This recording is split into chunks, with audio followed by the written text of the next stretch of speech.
برائے مہربانی صرف وہی بولیں جنہوں نے سابقہ تھوڑی سی دلائل پڑھے ہیں۔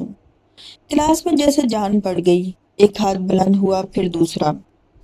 کسی نے کلام کاسمولوجیکل آرگومنٹ چھیڑا، کسی نے لائبنٹس اسپینوزا کی تھیوری نکالی، کچھ نے فیرباخ فرائڈ تھیسس سے حملے کیے کہ خدا کا نفسیاتی اختراع ہے۔ عائشہ خاموش رہی، وہ نوٹس لے رہی تھی۔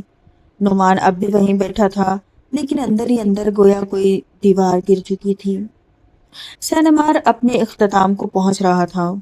طلباء کی فکری بحث، سوالات، دلائل سب اب ایک ہلکی تھکن میں بدل چکے تھے۔ نعمان تب سے خاموش تھا، صرف سنتا رہا، نہ قلم چلا، نہ کوئی سوال اٹھایا۔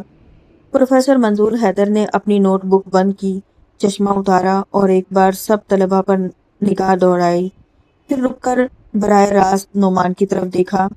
لہجہ نرم تھا، مگر آنکھوں میں ایک غیر اعلانیہ امتحان چمک رہا تھا۔ آئی ہوپ کہ اگلے سیشن میں آپ کو وجود باری تعالیٰ پر ایک منطقی، فلسفیانہ اور اگر ممکن ہو تو سائنسی ایویڈنس کے ساتھ کھڑا پاؤں۔ نعمان کمرے میں کچھ چہروں پر مسکراہٹ ابھری، کسی نے زیر لب آمین کہا، کسی نے طنزاً ہنکارا بھرا۔ نعمان کے دل میں جیسے کچھ چبھا، یہ جملہ امید تھا یا امتحان؟ وہ فیصلہ نہ کر سکا۔ اس نے صرف ہلکا سا سر ہلایا، نہ وعدہ کیا نہ انکار۔ پروفیسر نے فائل اٹھائی اور جاتے جاتے کہا، اور باقی سب طلباء، ہم اگلے ہفتے سے میٹافزکس آف پریزنس پر جائیں گے۔ جب تک کے لیے سوال زندہ رکھیے۔ کمرہ آہستہ آہستہ خالی ہونے لگا اور نعمان کا دماغ بھی۔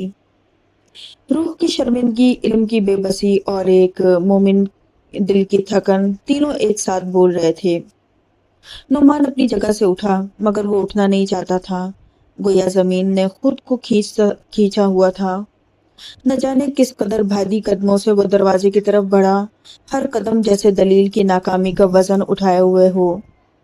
ایسا لگا کہ وہ کچھ گرا چکا ہے، شاید ایمان، شاید زبان، یا شاید صرف خود پر اعتماد۔ خدا کی خدائی پر خاموشی، اس کی ذات کے ثبوت پر سکوت، اور دل میں ایک ایسی شرمندگی جس کا نام نہ گناہ تھا نہ کفر، بس صرف نہ جان سکنا۔ عائشہ باہر کھڑی تھی، حسب معمول اپنے کمرے جاتی دوستوں کے ساتھ، لیکن نعمان نہ اس نے سلام کیا نہ نظر اٹھائی، گویا دلیل کی بے بسی نے آنکھیں جھکا دی تھی۔ وہ صرف گزر گیا، اور عائشہ وہ جان گئی تھی کہ کچھ ٹوٹا ہے، مگر شاید مرمت کی گنجائش باقی ہو۔